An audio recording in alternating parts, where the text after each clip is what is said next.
परिधि राकेश अस्थाना से मिलने के बाद रेहान से मिलने के लिए हॉस्पिटल की तरफ निकल गई और जैसे ही वो टैक्सी से उतरकर हॉस्पिटल के गेट की तरफ बढ़ी कि अचानक से काली एसयूवी आकर उसके सामने खड़ी हो गई थी। और इससे पहले कि परिधि कुछ सोच पाती, उस गाड़ी से दो हाथ निकलकर बाहर आ गए। परिधि के कुछ सोचने से पहले ही उन्होंने परिधि को उठा लिया। अभी वो लोग परिधि को उठाकर आगे बढ़े ही थे कि अचानक से एक और काली गाड़ी उनको दूसरे साइड से क्रॉस करके आगे निकल गई और उस गाड़ी में मेनन, रवि और विकी बैठे हुए थे। वो भी प्रताप के कहने पर परिधि को ढूंढ रहे थे। जब उन्होंने देखा कि कोई और परिधि को किडनैप करके ले जा रहा है तो वो बहुत बुरी तरीके से घबरा गए। भले ही प्रताप परिधि के ऊपर गुस्सा था, लेकिन मेनन इस बात को जानता था कि प्रताप ज्यादा से ज्यादा परिधि को जबरदस्ती अपनी बीवी बना लेगा, उससे ज्यादा वो उसके साथ कुछ नहीं करेगा। इसीलिए किसी और को परिधि को किडनैप करके ले जाते देख मेनन का घबरा जाना लाजमी था। ये लोग कौन है मेनन सर, और परिधि को लेकर क्यों जा रहे हैं? रवि ने घबराते हुए कहा। अरे मुझे क्या पता, वो मेरे घर के थोड़ी हैं और ना ही उन्होंने मुझे मेल भेजा है, मेनन ने गुस्से में कहा। और इससे पहले रवि कुछ और बोलता कि मेनन ने आगे कहा, पीछा करो उनका, नहीं तो वो लोग आगे निकल जाएंगे। ओके सर, रवि ने कहा और उनकी गाड़ी परिधि को किडनैप करने वाले लोगों के पीछे दौड़ने लगी। इधर परिधि अपने किडनैपर से बचने के लिए स्ट्रगल कर रही थी, लेकिन वो लोग चार थे और परिधि अकेली, इसीलिए वो कामयाब नहीं हो पा रही थी। कौन हो तुम लोग और मुझे कहाँ ले जा रहे हो? परिधि ने चिल्लाते हुए कहा। अरे मैडम, बस थोड़ी देर में पता चल जाएगा, ड्राइवर सीट के बगल में बैठे हुए आदमी ने परिधि की तरफ देखकर मुस्कुराकर कहा और उसके बाद अपना फोन निकालकर एक नंबर डायल कर दिया। और इधर उसने नंबर डायल किया और उधर दूसरी तरफ सिकंदर के फार्म हाउस पर बैठी भारती का फोन बजा। जब भारती ने उस आदमी का फोन आते हुए देखा तो वो उठकर दूसरी साइड चली गई। क्या हुआ, फोन क्यों कर रहे हो? जब कहा था कि काम हो जाने के बाद फोन करना, भारती ने फुसफुसाते हुए कहा।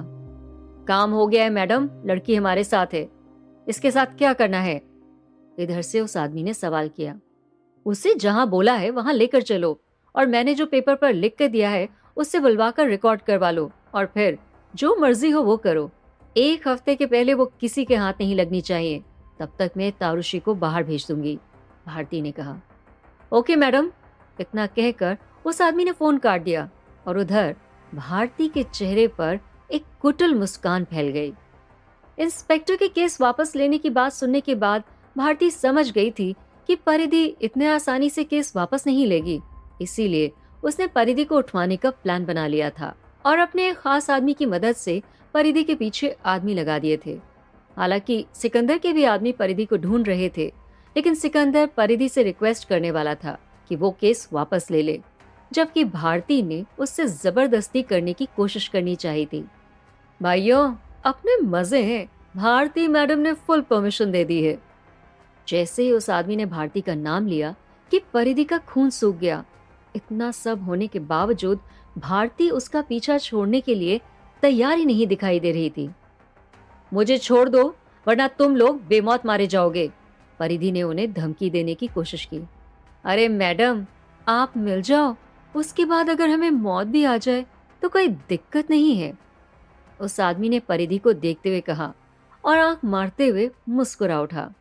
उसकी बात सुनकर परिधि समझ चुकी थी कि ये लोग डरने वाले नहीं थे और इसीलिए उसने अपने आप को फिर से छुड़ाना शुरू कर दिया। मेनन, रवि और विक्की जिस गाड़ी में थे उसकी हेडलाइट की रोशनी सीधा परिधि जिस गाड़ी में थी उस पर पड़ रही थी और मेनन अपनी गाड़ी से साफ साफ परिधि को स्ट्रगल करते हुए देख रहा था। इसके आगे निकालो रवि, इतना धीमे क्यों चला रहे हो? मेनन ने गाड़ी की ओर देखकर चिल्लाते हुए कहा। मैं फुल स्पीड में चला रहा हूँ सर, उनकी भी स्पीड फुल है, रवि ने कहा और फिर एक्सीलरेटर पे पैर दबा दिया, लेकिन गाड़ी उस रफ्तार से ऊपर नहीं जा रही थी। सर, मुझे लगता है कि हमें इस बारे में प्रताप सर को बता देना चाहिए, विकी ने मेनन से कहा। मेनन को भी विकी की यह बात सही लगी, क्योंकि अगर परिधि को कुछ हो जाता और प्रताप को ये पता चलता कि उन लोगों ने उससे ये बात छुपाई है तो वो उन सब के ऊपर कहर बरसा सकता था। इसीलिए मेनन ने प्रताप को फोन मिला दिया और 2-3 बेल जाने के बाद प्रताप ने फोन उठा लिया। हाँ मेनन, क्या हुआ? परिधि मिली कि नहीं? प्रताप ने फोन उठाते हुए सवाल किया। वो मिल गई है सर, लेकिन एक प्रॉब्लम है, मेनन ने जवाब दिया। क्या प्रॉब्लम है मेनन? प्रताप ने सवाल किया। उसके बाद मेनन ने अभी तक जो जो हुआ था वो प्रताप को बता दिया, और जैसे ही प्रताप को परिधि की किडनैपिंग के बारे में पता चला, वो बुरी तरह से चौंक गया और उसका गुस्सा 7वें आसमान पे था। मेनन, मेरी बात सुनो, तुमको जितनी भी हड्डियां और कानून तोड़ने हैं तोड़ दो, प्रताप रॉय सब संभालेगा, लेकिन परिधि को एक खरोच भी नहीं आनी चाहिए। उसे बचाते वक्त जो भी तुम्हारे रास्ते में आए उसको बिना सवाल किए गोली मार देना, और याद रखना कि अगर परिधि को कुछ भी हुआ या तुम उसे नहीं बचा पाए तो तुम्हें भी आने की जरूरत नहीं है। इतना कहने के बाद प्रताप ने फोन काट दिया। मेनन को प्रताप की तरफ से परिधि को बचाने की फुल परमिशन मिलने के बाद मेनन ने अपनी गन निकालकर लोड कर ली और उसके बाद रवि की ओर देखते हुए कहा, just cross this bloody SUV Ravi. Menon के इतना कहने के बाद ही रवि ने गाड़ी को और रफ्तार देने की कोशिश की, लेकिन उसकी गाड़ी उसके आगे भाग ही नहीं पा रही थी। मैं पूरी स्पीड में हूं सर, रवि ने जवाब दिया। तो उनका ध्यान भटकाओ, मेनन ने कहा, और उसके बाद रवि ने हाँ में सर हिला दिया।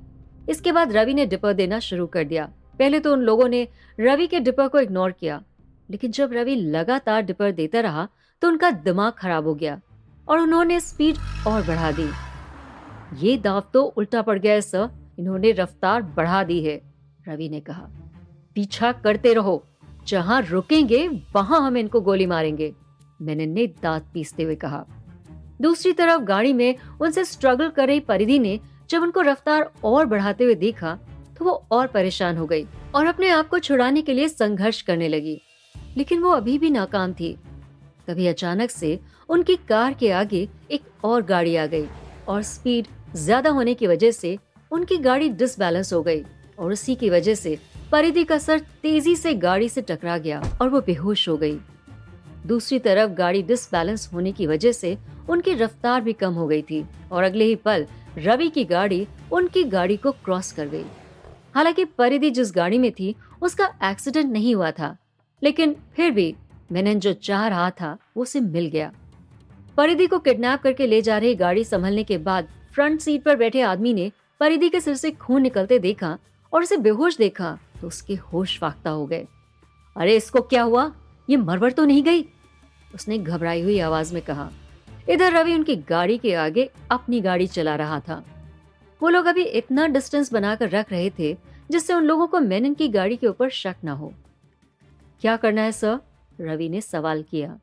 इन्हें शहर से बाहर ले चलो, यहाँ हंगामा हुआ तो दिक्कत हो जाएगी, मेनन ने जवाब दिया। और उसके बाद रवि ने गाड़ी की रफ्तार बढ़ा दी क्योंकि वह जानता था कि उनके पीछे वाली गाड़ी कभी भी आगे जा सकती थी। इधर वो लोग परिधि को होश में लाने की कोशिश कर रहे थे, लेकिन वो अभी भी बेहोश थी और देखते ही देखते उनकी गाड़ी शहर को पार कर गई। उनके शहर से बाहर आते ही मेनन ने रवि को गाड़ी रोकने के लिए कहा, चूंकि उन लोगों ने स्पीड बढ़ा दी थी, लेकिन उनके पीछे चल रहे परिधि के किडनैपर्स ने अपनी स्पीड नहीं बढ़ाई थी, इसीलिए वो लोग काफी आगे निकल गए थे। गाड़ी को बीचों बीच आड़ी तिरछी खड़ी कर दो रवि, और अपनी अपनी गन्स निकाल लो। मेनन इतना कहने के बाद गाड़ी से उतर गया और उसके बाद रवि और विकी भी गाड़ी लगाकर उतर गए। उन्होंने कुल मिलाकर 6 पिस्टल्स अपने हाथ में ली हुई थी। इतनी देर में उनके सामने वो गाड़ी आती हुई दिखाई दी और उन्होंने अपने दोनों हाथों की गन्स सीधा उस गाड़ी की तरफ तान दी। बाकी लोग तो परिधि को होश में लाने में बिजी थे, लेकिन जब ड्राइवर ने अपने सामने 3 लोगों को गन लेकर खड़े देखा तो वो घबरा गया। उसने अपने बगल में बैठे हुए आदमी को कुरेदते हुए कहा, सामने देख भाई, सामने देख। जब उस आदमी ने सामने देखा तो उसकी भी घिघी बन गई। क्योंकि रात होने की वजह से अंधेरा था और गाड़ी की रोशनी मेनन और उसके साथियों के चेहरे तक नहीं पहुंच रही थी, इसीलिए उनको लगा कि शायद सामने पुलिस थी। क्या करना है, जल्दी बोल, ड्राइवर ने पूछा। उड़ा दो सालों को, भारती मैडम संभाल लेंगी, उस आदमी ने जवाब दिया। और उसके बाद ड्राइवर ने स्पीड बढ़ा दी। उनको स्पीड बढ़ाते देखकर मेनन, रवि और विकी ने गन के ट्रिगर पर उंगली रख दी। उन्हें न सिर्फ परिधि को किडनैप करके ले जाना था, बल्कि परिधि की जान भी बचानी थी, इसीलिए उन्हें सोच समझकर गोलियां चलानी थी। उनकी गाड़ी एकदम से उनके सामने पहुंच गई और जैसे ही वो गाड़ी उनके सामने पहुंची कि अचानक से ड्राइवर ने ब्रेक मार दिया। और जैसे ही ड्राइवर ने ब्रेक मारा, उनके बगल में बैठा हुआ आदमी जो परिधि के मुंह पे पानी मार रहा था, उसकी तरफ देखकर चिल्लाते हुए बोला, क्या कर रहा है बे? गाड़ी क्यों रोक दी? सामने देखो भाई। ड्राइवर ने घबराई हुई आवाज में कहा। और उसकी बात सुनने के बाद जब उसके बगल में बैठे हुए आदमी ने अपने सामने देखा तो सामने का नजारा देखकर उसके तो होश ही उड़ गए। ये मेनन है ना, प्रताप रॉय का राइट हैंड? उसने कांपती हुई आवाज में कहा। हाँ, लेकिन ये यहाँ क्या कर रहा है? ड्राइवर ने पूछा। तभी मेनन, विकी और रवि तीनों उनकी गाड़ी की तरफ बढ़ गए। वो लोग भले ही अपने आप को डॉन समझते थे, लेकिन मुंबई का बच्चा बच्चा इस बात की असलियत जानता था कि मुंबई का असली डॉन कौन है। किसी के भी अंदर प्रताप रॉय या उसके आदमियों से पंगा लेने की हिम्मत नहीं थी। इसीलिए उन्होंने झटके से गेट खोला और उसके बाद बिना पीछे घूमे भागने लगे। उनको वहां से भागता देख मेनन, रवि और विक्की तीनों ने गोलियां चलानी शुरू कर दी और देखते ही देखते फ्रंट सीट पर बैठे हुए आदमी को छोड़कर बाकी वहीं गिर गए और वो भागने में कामयाब हो गया था। उसके जाने के बाद मेनन, रवि और विक्की तीनों उस गाड़ी के पास पहुंचे और जब उन्होंने परिधि को बेहोश देखा तो वो बहुत घबरा गए और उन्होंने जल्दी जल्दी परिधि को उठाया और फिर वहां से निकल गए। सुबह हो चुकी थी। परिधि ने धीरे धीरे अपनी आंखें खोलना शुरू कर दिया था। उसने जब अपनी आंखें खोली तो अपने आप को एक बिस्तर पर लेटा हुआ पाया। वो एक झटके के साथ उठकर बैठ गई और जैसे ही वो उठकर बैठी कि अपने सामने का नजारा देखकर वो दंग रह गई थी। उसके सामने प्रताप रॉय मास्क लगाकर बैठा हुआ था। सर, आप यहाँ कैसे?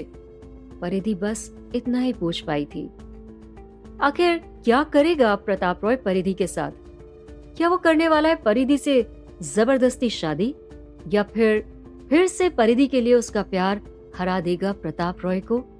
और क्या होगा जब सिकंदर को पता चलेगा परिधि की किडनैपिंग का सच? और कैसे निकालेगी भारती अब तारुषी को बाहर? क्या होंगे इन सभी सवालों के जवाब? हमें कमेंट करके जरूर बताएं और आगे की कहानी जानने के लिए सुनते रहिए माय स्वीट गैंगस्टर, सिर्फ पॉकेट एफएम पर।